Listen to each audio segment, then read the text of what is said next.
Penyebab utama dari perubahan iklim itu adalah adanya gas efek rumah kaca di atmosfer. Salah satu yang paling dominan itu adalah karbon dioksida atau CO2. Nah, itu keluar dari mana? Itu adalah dari pabrik-pabrik, dari kendaraan bermotor, sehingga makin menumpuk mulai dari revolusi industri sampai hari ini, makin hari makin tebal itu tingkatannya, karena jumlah emisinya makin banyak CO2-nya, sehingga sinar matahari itu kan harusnya masuk dari atas itu turun ke bawah dan dipantulkan kembali ke atas. Ketika dipantulkan kembali ke atas itu terhalanglah sama gas-gas efek rumah kaca itu, atau namanya greenhouse gas. Jadi dia pantul ke bawah lagi sehingga terjadi pemanasan global, namanya global warming. Nah, ketika terjadi pemanasan global itu malah mempengaruhi iklim.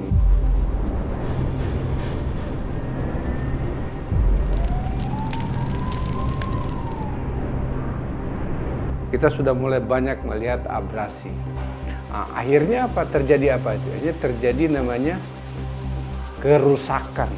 Nah, bisa disebut itu damage, atau kehilangan, loss. Kita kehilangan wilayah daratan. Itulah yang disebut loss and damage. Dialami oleh siapa saja? Paling banyak itu adalah negara-negara pesisir termasuk Indonesia. Maldives kan negara turis paling besar itu karena bagus, tapi karena peningkatan permukaan air laut itu mengancam negaranya, termasuk di Indonesia. Kalau di Indonesia Timur, kalau di Jawa ini seperti Pekalongan.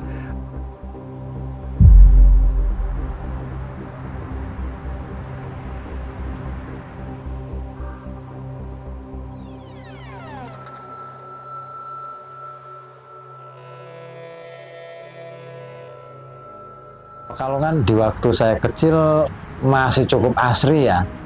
Waktu itu kalau setiap bulan puasa, sehabis sahur itu, kami itu jalan-jalan sampai ke pantai. 6-7 km lah ya, 6-7 km. Itu jalan kaki dan kita ngerasa udaranya masih cukup seger, jadi nggak ngerasa cepet capek. Dan yang namanya pantai masih cukup luas area pasirnya waktu itu. Dulu kalau setiap pagi itu di pinggiran sawahnya itu nyiramin lombok-lombok sama ngusai manuk. Kalau lagi panen ya ikut bapak ke sawah. Mainnya cari pohon semangka gitu kalau di sawah itu.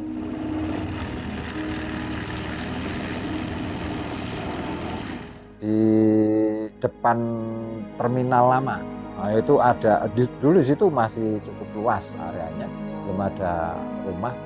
Nah itu sawahnya kan kalau pas panen, sehabis panen itu mau musim tanam itu kan kering toh. Nah itu di situ dipasangi panggung itu, terus kita nonton bareng-bareng ketoprak di situ.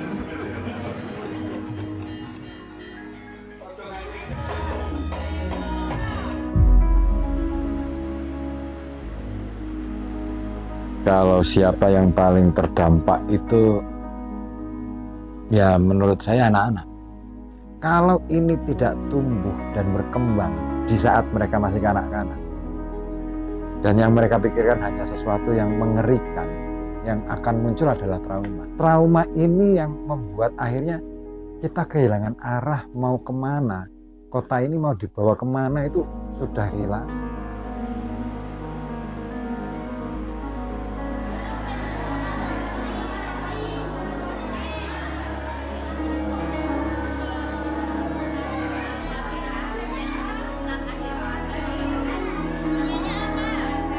Untuk dampak ke siswa itu banyak sekali. Biasanya kalau banjir itu menyeluruh, sekolah biasanya meliburkan karena ada istilahnya bencana menyeluruh. Tapi kalau untuk daerah-daerah tertentu kita tetap berangkat meskipun sebagian anak banyak yang nggak berangkat karena aksesnya sulit untuk dilewati. Rumahku Keramat Sari, kalau banjir segini, terus kegiatanku di rumah mencari ikan, banjir-banjiran, main kapal, renang, terus aku sampai mandi jam 4, terus besoknya lagi hujan lagi, aku ngungsi di tempatnya Mbah. Siswa itu kesulitan belajar karena biasanya kan kalau banjir diikuti dengan pemadaman listrik, jadi anak nggak bisa belajar, bawa bukunya pun seadanya.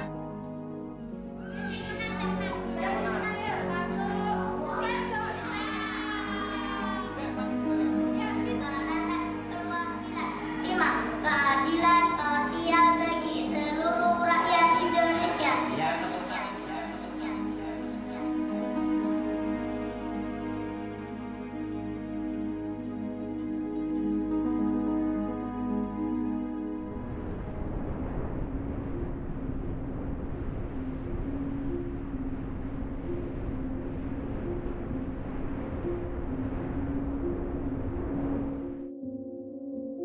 Aku dulu pernah waktu itu, jadi aku sekolah berangkat naik sepeda, karena kan nggak bisa lewat ya, harus naik sepeda dulu sampai sekolah, terus aku mandi di sekolah, itu masih pagi-pagi banget, karena kamar mandi di rumah kan emang nggak bisa dipakai ya.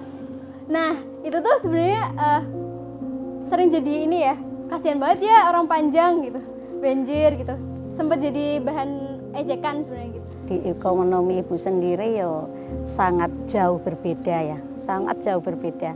Kalau dulu kan kita bisa nunggu cuma berapa 3 bulan ya nanti kita hasilnya. Nah kalau sekarang kan sudah tidak ada penghasilan apa-apa. Nah, kita kan waktu itu anak-anak masih SD, masih SMP, masih SMA gitu kan. Ya kita harus mencari lain gitu ya, tambahan lain.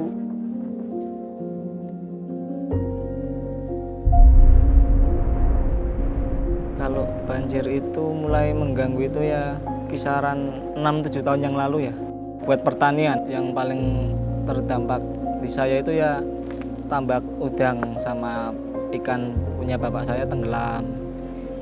Terus sawah nggak bisa dikelola, sampai sekarang nggak bisa dikelola. Kalau bisa dikelola tapi kan membutuhkan biaya yang banyak karena itu butuh tenaga buat nguruk, buat benteng-benteng biar tinggi, biar nggak kena rob.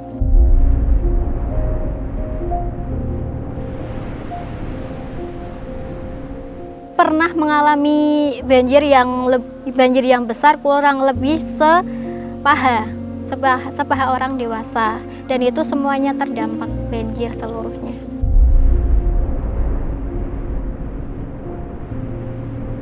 Ya itu kan kalau yang 1 hektar itu dulu ya hampir ya 2 ton itu hampir 2 ton. Tapi setelah itu 10 kilo pun kita tidak bisa. Padahal sudah pengeluaran kan sudah banyak. Itu meruginya di situ. Sudah tidak bisa merasakan panen yang bagus itu belum. Sudah tidak bisa merasakan. 10 kilo itu sudah waduh nyorok.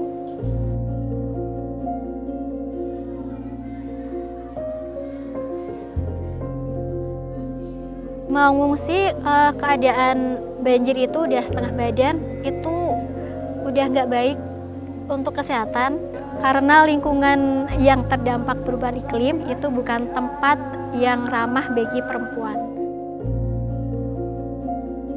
Aku aktif di komunitas GBA di Pekalongan, itu kepanjangan dari Gerakan Peduli Anak Difabel Pekalongan. Teman-teman difabel itu membutuhkan bantuan sesuai dengan ketunaan masing-masing. Misalnya seperti tadi, yang teman-teman netra itu kan mereka yang keterbatasan dalam penglihatan. Itu mereka ingin diberikan akses yang baik ketika terjadinya banjirop. Dan misalnya kayak semacam penanda entah itu tulisan ataupun bel ketika bahwa menandakan bahwa oh itu ada bencana itu kan misal tadi kayak banjirop. Begitu pula dengan jenis ketunaan yang lain. dan mereka juga membutuhkan bantuan sesuai dengan kebutuhan mereka masing-masing. Ini hanya sekedar contoh aja, tentunya apa yang mereka rasakan, apa yang mereka inginkan itu kan juga mungkin lebih dari ini, cuman ini yang bisa saya suarakan seperti itu.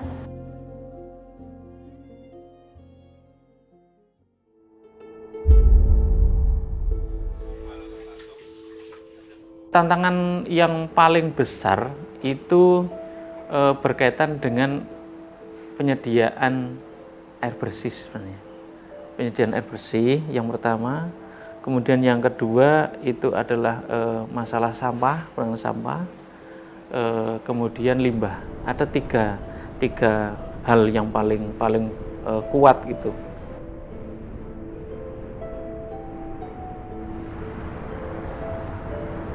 Upaya yang kita lakukan tentu saja kita harus mengalihkan pemanfaatan air tanah ini ke air baku. Nah, ini memang yang PR kita yang mungkin agak berat karena apa? Kita tidak mungkin menghentikan posisi-posisi yang sudah menggunakan air tanah karena existingnya sudah terlanjur menggunakan air tanah. Kalau kita mau menghentikan, tentu saja kita harus memberi substitusinya. Nah, substitusi inilah yang kita baru, ini juga nggak mampu kita Pemprov, ini lebih banyak kewenangan dari pemerintah pusat karena harus membangun bendungan dan sebagainya. Inilah yang harus kita lakukan. Ini yang mungkin butuh effort yang cukup besar dan tentu saja lagi-lagi masalah kolaborasi dari semua pihak.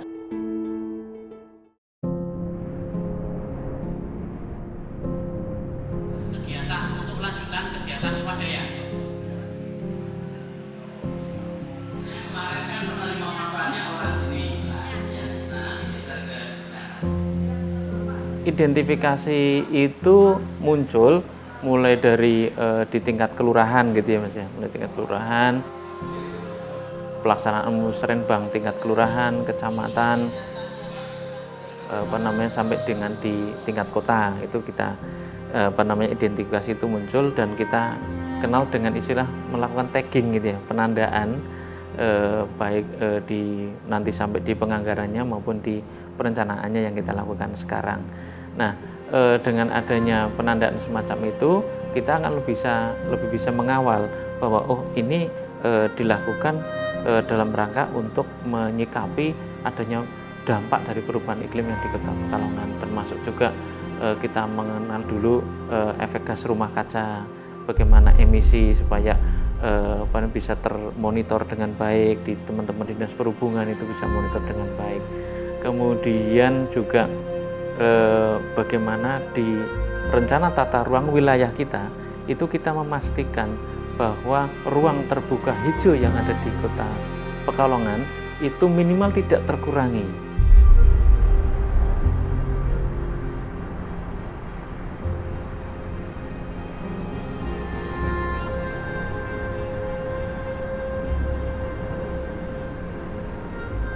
Ya, sebetulnya kalau untuk warga Kota Pekalongan di banyak tempat itu sudah beradaptasi tentang perubahan iklim, sudah beradaptasi tentang dampak banjir, rob dan sebagainya. Tetapi yang harus sama-sama yaitu tadi pembangunan sudah berjalan, semuanya harus ikut memelihara dan kesadaran masyarakat. Dampak banjir dan rob ini kan tidak hanya tentang semuanya tentang air maupun curah hujan maupun rob ya, tetapi bagaimana kesadaran masyarakat sekali lagi dalam membuang sampah. Ini yang bawah cairnya seperti ini. Buktinya pupuk ini aktif atau tidak? Demikian juga dengan RAD API Kota Pekalongan gitu. Basicnya dari 8 kelurahan yang utamanya mereka punya Pokja adaptasi perubahan iklim yang kemudian mendiskusikan secara aktif tentang bagaimana sih upaya yang harus dilakukan secara bersama-sama oleh Pemkot dengan masyarakat menyikapi adaptasi perubahan iklim. Berdasarkan tantangan itulah di program adaptasi ini beberapa hal itu cukup terjawab. Di mana di program adaptasi ini kan memiliki dia ada 3 pendekatan. Satu, melindungi misalkan. Nah, melindungi itu memang dalam konteks fakta di lapangan memang harus dilindungi di wilayah-wilayah pesisir.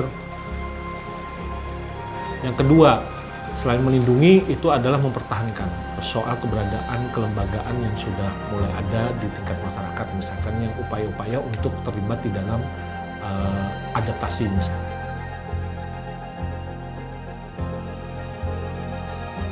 M yang terakhir adalah melestarikan.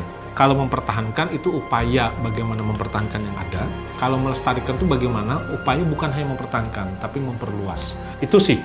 Jadi kalau dalam konteks program maupun yang di Kobar tadi, maupun dengan berbagai pihak yang selama ini juga bukan hanya berpartisipasi, tapi juga membantu upaya-upaya meminimalisir dampak perubahan iklim, termasuk mulai tingkat provinsi, nasional, sampai di tingkat kota sendiri, ya bagaimana mengarah program ini itu melahirkan sebuah kemandirian untuk berketahanan iklim.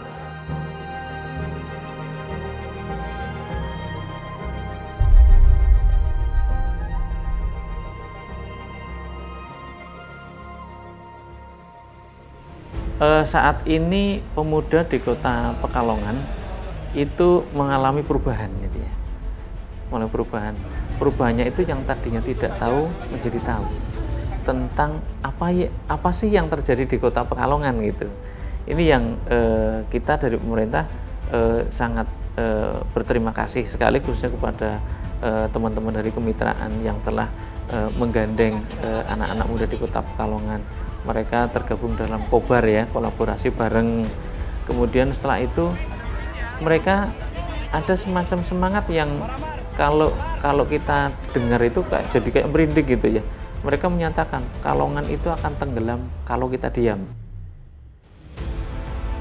Dan ternyata mereka tidak hanya dalam posisi yang komitmen terucap sebagai janjinya saja, tetapi juga terlibat aktif di kegiatan-kegiatan kayak penanaman mangrove itu aktif itu. Bahkan ada penggiat-penggiat mangrove yang lebih mendekati kepada relawan gitu ya, yang kadang tanpa ada bayaran mereka mau untuk yuk nanam mangrove gitu. Dan saya pikir untuk Kota Pekalongan yang tidak punya pegunungan dengan hutan, ya hutannya mangrove itu yang memang harus ada di Kota Pekalongan untuk membuat Kota Pekalongan lebih dingin gitu.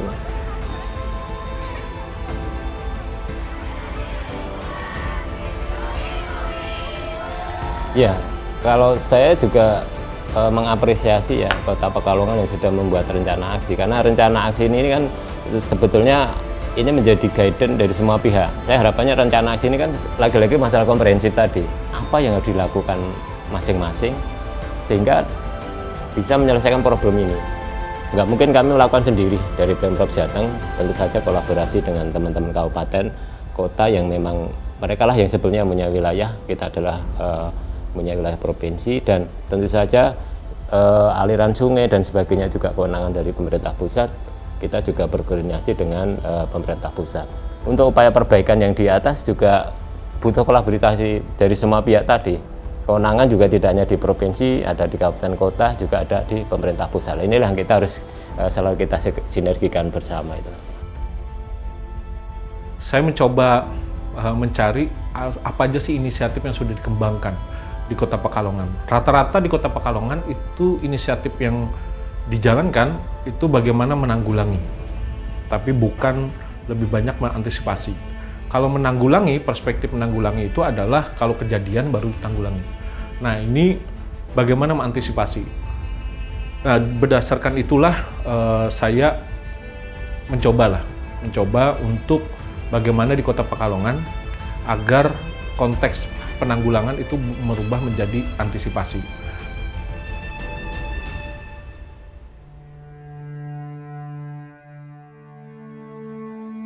Untuk banjir rob, mudah-mudahan untuk pemerintah kota sendiri semoga bisa cepat terrealisasi ya untuk penyedotan itu supaya cepat selesai dan kita sudah tidak ada banjir lagi khususnya di Pekalongan. Adaptasi warga ini sudah berjalan secara mandiri karena memang Kota Pekalongan ini kan masih mengalami kesusahan. Yang pertama anggaran itu. Yang kedua, misalkan ada di beberapa wilayah, beberapa kelurahan, ini untuk relokasi, istilahnya relokasi warga, satu RT, satu kampung begitu, tanah yang kita punya juga terbatas, ya, jadi tidak mungkin, ya, jadi warga memang harus beradaptasi.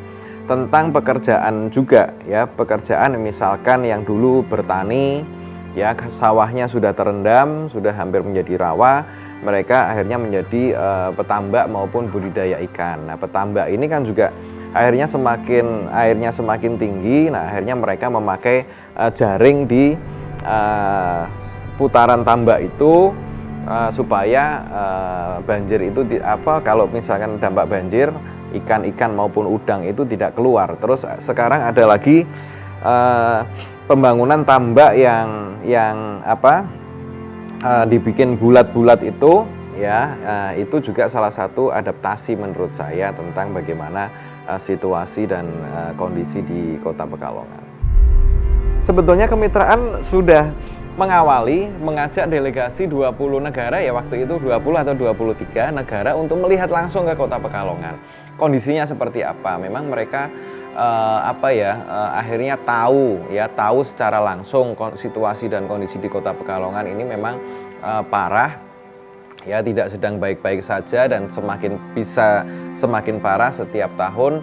Mereka sudah melihat sendiri, dan ini harapannya nanti kalau kita ditampilkan di COP Azerbaijan itu, ya, semakin banyak delegasi dari negara-negara yang lain untuk ikut peduli di Kota Pekalongan.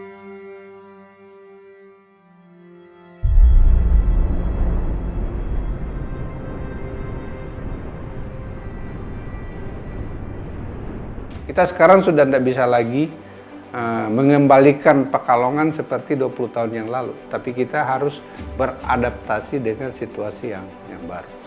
Mungkin itu perintah Tuhan juga. Tuhan telah menciptakan alam ini dengan sangat baik, dan Tuhan sangat membenci orang-orang yang membuat kerusakan. Bercocok tanam adalah menanam pahala yang tidak ada habisnya. Karena begitu tanaman tumbuh, nggak harus memanfaatkan sendiri. Begitu dimanfaatkan orang lain, kita akan mendapat pahala dari situ. Nah, itulah yang mungkin perlu kita tanamkan untuk kita semua, untuk gemar menanam pohon. Berbeda dengan tadi buang sampah tadi. Kalau buang sampah itu nggak sadar, karena apa? Kita ngumpulin dosa terus karena mengganggu orang. Tapi kalau kita bertanam, kita nggak sadar, mungkin pahala kita luar biasa. Karena apa? Ternyata pohon ini bermanfaat bagi banyak orang dan terus menerus.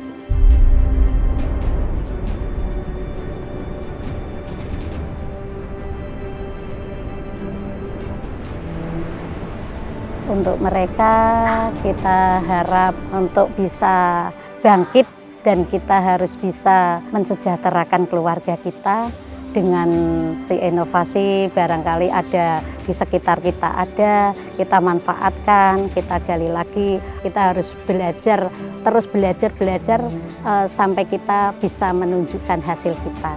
Dari bismillah kita mudah-mudahan langsung alhamdulillah. Kami ingin melihat Kota Pekalongan lebih resilient lagi, dan masyarakatnya menjadi lebih sadar untuk tidak lagi melakukan hal-hal yang bisa merusak lingkungan lebih banyak. Dan kita juga berharap pemerintahnya menjadi lebih baik dalam menjaga Kota Pekalongan agar menjadi kota yang akan tetap ada sampai ribuan tahun yang akan datang. Bukan kota yang akan hilang dalam waktu beberapa puluh tahun ke depan.